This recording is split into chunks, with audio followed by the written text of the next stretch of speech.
Clemson cornerback, Avieon Terrell. You guys know the last name. He's the younger brother of Falcon star corner A.J. Terrell. Well, he's projected as a top 25 pick in this year's draft, and I don't think the Giants are going to take him with the 5th overall pick, but he is definitely in play at 37th overall. And he has the tape that'll justify Joe Shane and these guys trading back into the first round if they want to go and grab him. He's coming off a rock star of a 2025 season. 48 tackles, 9 pass breakups, and 5 forced fumbles. 5 forced fumbles, people, at corner. This kid is a ball hawk, and I believe he can step in as a scheme fit for new defensive coordinator Denard Wilson and be a day one starter. So here's a couple of plays that we pulled that's going to show you guys why Terrell would be a strong fit for Wilson's defense, and he'd make a much needed impact on the secondary on day one in today's Blue Rush draft profile. Whether the Giants trade back into the first round to grab this kid or he falls in their lap at 37, if you're a defense coordinator, Denard Wilson, you want this kid wearing blue. However they can get him, this would be a great addition to the Giants secondary. Next year, instant production if you draft this kid. Right here, you got to show in the NFL that you can blitz. You want to be a complete corner in the NFL. Got to show that you're able to blitz from not only depth, but from the line of scrimmage as well. Right here, you can tell they schemed this up. We'll watch the play. Coming off the edge, gets the strip sack, gets the tackle. But let's talk about how they dialed this up. How they dialed this up to get him the one-on-one, get their playmaker one-on-one against a guy that shouldn't be as athletic, and your playmaker wins. So right here, he kind of delays on the blitz. They're going some sort of max protection run action over here, and they're trying to push the football down the field. They schemed it up so he's one-on-one with this backside tight end. Tight end should never be able to draft a violent corner or a violent safety, just a violent DB in general. You should win that one-on-one at all times. Sticks his foot into the ground. Didn't even do anything. Didn't even do anything overly spectacular. Just beat him with athleticism. See him stick his foot into the ground. Use his hands to create separation. Boom, big play. Let's watch it here from the different angle. You see him kind of delay on the blitz. Stick him, try and go hard inside, but then he got the tight end to overset, and then he just used his athleticism and hands to just club white. All right, this one goes to show that he's ready. He's ready to play press man if he needs to. Does a great job getting his eyes back and playing the football here. This just shows that how active his hands are post catch. Watch that. Now let's go back and break this down, because I like the way he uses his leverage here. It's a very smart kid. Avieon Terrell, very smart football player. You see him playing hard to the outside. Looks like it's some sort of cover one here. He's man to man, man to man, man to man. You got a safety in the middle of the field over the top. Your help is to the inside. One of these backers has this running back man to man. The other one, I believe, is going to be playing some sort of hold technique, playing towards the inside. So there's his help towards the inside. You see him being heavy on the outside shoulder of this receiver because he knows his safety is help. And if this receiver runs an intermediate or shorter route to the inside, he's got help with backers to the inside. Plays over the top. For some reason, gets back inside of the receiver, but plays through the hands. A lot of DBs, they panic when the ball gets there, and they either don't play the hands, they just grab onto the body, and that's how they get the defensive pass interference, but they don't look back as well. Watch the way, this is teach tape, how he plays this.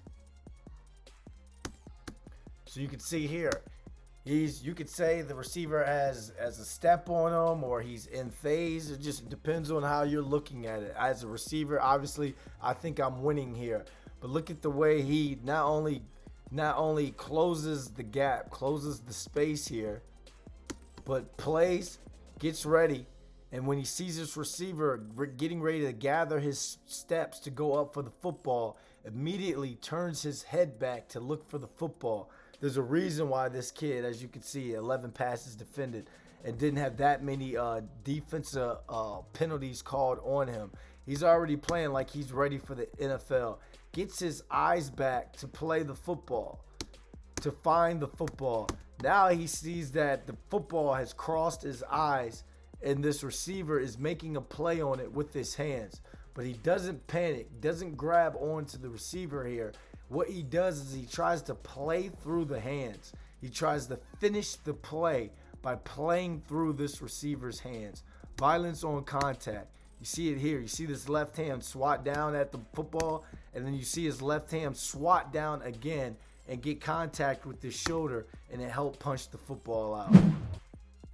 Now in this play, it just goes to show how smart this kid is, how you can tell he watches a lot of tape. You can tell that he studies concepts in terms of route concepts and reads, and he does a great job of reading drop steps by quarterbacks. Because he's, I mean, just let's watch for. I could talk about this kid all day. Let's just watch how he just sat there and robbed number 2 and cover 2. This is big time football right here. Now, just imagine had he gotten his daggone hands on this one. This could have been pick 6. He makes plays from this cover 2, from squatting and sitting in this cover 2 hole, cover 2 flat right here, that like he does. So saw the play. It's here playing cover 2, you can see down in distance. A lot of the times in cover 2, they play heavy to the outside to funnel this receiver inside. He's playing to the inside, probably because you're on the back hash here. That's a long throw here for that quarterback to make. So he feels as though that he can recover if that quarterback tries to throw it into that honey hole. So that's pretty smart. Number 2. Now he's reading. He knows one's going vertical. He's just going to pass that off to that safety, that cover 2 safety that's over the top. He's got his eyes reading number 2. I know he's wearing number 7, but he's number 2 in terms of the slot receiver, ready to sit this down. And he's reading the quarterback's eyes as well. He already starts to drive onto the football before the quarterback even throws the football. He understands what could be happening here. It could be some outbreaking route to where they would just be doing his job for him, throwing out route into cover 2. But this receiver does a good job by sitting down, finding space. But Terrell does an even better job of reading the route, reading the concept, and jumping it. This kid's ready for the NFL. You see it. This kid's an absolute ball hawk. And don't try and argue with me that he's not a first-round corner because he didn't have an interception last season. 5 forced fumbles. He's mastered the peanut punch, and if one of those get jumped on, that's a turnover. This kid is never out of the play. And in Denard Wilson's defense, his philosophy is built off of you press everything, period. This kid can play that aggressive man-to-man coverage that Wilson likes, and he's great at challenging receivers at the line of scrimmage and squeezing them towards the sideline or his help. We call that route disruption. But he also has tremendous zone instincts as well. Denard Wilson's scheme is all about simulated pressure and cover 4 or quarter shells on the back end that look like some sort of man-to-man, but it transitions into zone at the snap of the football. No easy reads for receivers and quarterbacks. You saw in some of the plays that we highlighted that Terrell has that unique ability to read a quarterback's eyes, read the routes, and then break on the football. That's a perfect fit for a defensive coordinator that likes to show and then drop.